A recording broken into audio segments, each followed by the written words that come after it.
Good morning mga kasari! Welcome to my channel. Sa araw na ito, gusto ko lang ibahagi sa inyo ang presyo at kung magkano ang bentahan namin sa mga produktong available dito sa aming tindahan. Tulad ng dati, meron kami sari-saring isda, karne ng baboy, karne ng manok at mga frozen food. Meron din kaming sari-saring gulay tulad ng carrots, talong, kamote at kalabasa, kangkong, samba. Ayan si Mama ang aming super tindera, busy-busy sa kagaripak ng mga gulay. Yan ang mga paninda namin na makikita nyo araw-araw. Tara guys, umpisa na natin kung magkano ang presyo ng aming mga paninda. Umpisahan natin dito sa bangos na may 180 ang kilo, tilapia 140 per kilo. Sa lalabaryas at bisugo, 150 per kilo. Sa tulingan, 140 per kilo. Sa alumahan, 210 per kilo. At meron din tayong galunggong na 160 per kilo at matambaka 170 per kilo. Ayan, dito naman tayo sa mga karne. Karne ng manok at baboy. Sa baboy, 330 per kilo. Sa manok, 185 per kilo, same lang sa atay. Sa dila-dila, 170 per kilo. At sa pusit naman ay 190 per kilo. Ayan, yung mga prosi namin nakabalot pa, hindi ito nakalatag. Ayan, si Mama naglalatag na. Ayan, may bumili na sa amin ng isang pusit. Mukhang nagustuhan niyo yung pusit kasi malalaki. Guys, next natin yung mga gulay. Ayan, may okra kami, 10 pesos per tali.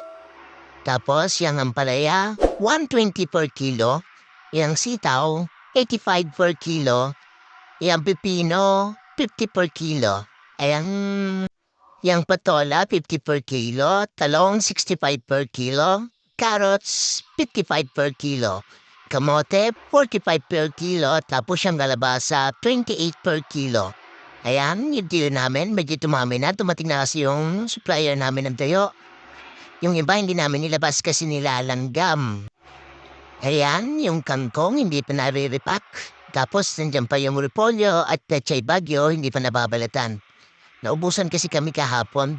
Yan, may goodies pa kami na pang mami. Yan, yung itlog namin, di pa rin kami nakakabili. Dito sa kabila, ang sayote natin ngayon, 50 per kilo. Ang luya, 200 per kilo. At ang patatas, 80 per kilo. Ayan, 3 piraso na lang yung repolyo. Hindi pa nababalatan yung iba. Dito naman sa Calamansi, 100 per kilo. Tapos dito sa Lara, 160 per kilo. Tapos dito sa Siling Green, medyo mahal, 70 per kilo. Sa Ramatis naman, 40 per kilo. At sa sibuyas na pula, 80 per kilo. Ayan, yung pechay namin, di pa nare-repack. Ayan yung mga tiyo namin. 10 pesos lang po ang isang balot niyan. Mga kasari, gusto ko rin pong ipaalam na hindi tayo pare-parehas ng pagpipresyo sa ating mga sari-sari store. Magkakaiba po tayo ng pinagkukunan ng mga items, kaya iba-iba rin po ang ating mga presyo. Kaya mga kasari, hanggang dito na lang. Thank you for watching.